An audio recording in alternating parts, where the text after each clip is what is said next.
All right, so we're gonna show you mat work for the novice dog, and then we'll show you an advanced dog in a little bit. So this is Pixel. She's 4 years old. She is a adopted dog from the streets of Thailand. So this is new for her. I'm gonna use a clicker for some of it, and I'm gonna use a marker word for another part of it. So I've got my mat ready, and I'm gonna just introduce her to the mat. I can lure her or I can shape her. So luring would be, I'm gonna take the cookie over here and lure her into position, but I'd prefer to shape it usually. So shaping it would be, I'm gonna wait for her to offer it. I'm gonna get close to it. Oh, so nice. So she does like to lie down, and that's great if you have a dog that offers a lie down. Now, then I wanna tell her it's okay to get off, so I'm gonna release her. You can use release, free, break, done, all right, okay. Her word is break. Pixel, break. Good girl, no cookie for that part. Wait for them to get back on it and reward. Sometimes I'll even pretend to throw it if they won't get off of the mat. Pixel, break. Ready? Good. So once they're offering it pretty quickly, then you can start adding the word. So you could call it go bed, mat, spot, park it, whatever you want to call it. Just make sure it doesn't sound like another cue you already have. Pixel, break. Ready? Mat. Now I don't want to accept just the bottom, because then she's going to get lazy and offer just like her tail or her back toes. So I'm going to help her. Break. Pixel, mat. Excellent. So I want at least the back area and the front elbows. Toes are okay because she's a long dog and we're not facing the correct direction. That's fine. So then I can start perhaps standing up a little bit and rewarding her for staying down. So at the beginning, your reward intervals are pretty frequent. Now you can use the clicker for that too, or you could use your marker word and just say yes. For some dogs, using the clicker for this is too exciting and you click and they pop up to get their cookie. There are some dogs I don't even say anything and I just give the cookie to because they get too excited if I just tell them they're being a good dog. So then I'd start taking a step away and returning, and taking a couple steps away, and then I might start adding the distractions and the skills we'll show you with the next dog.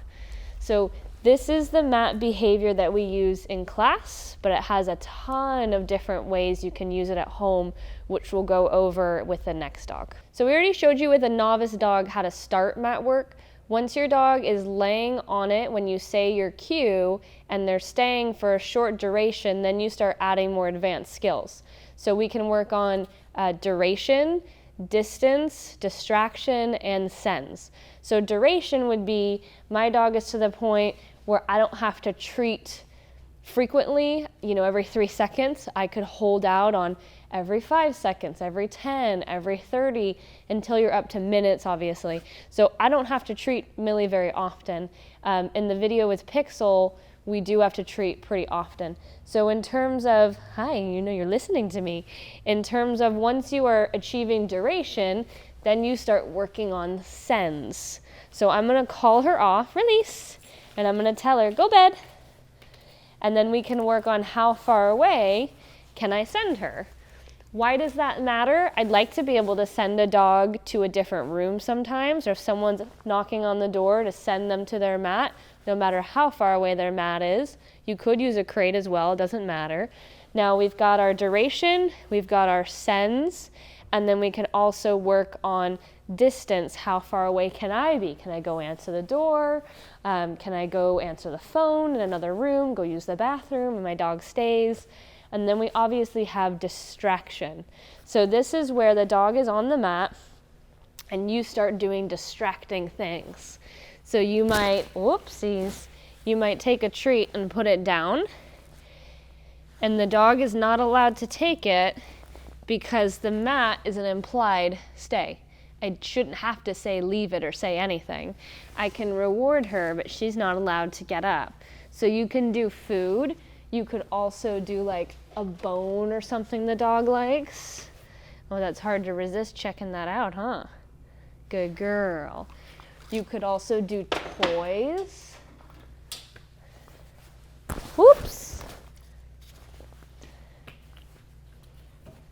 Release, get a toy.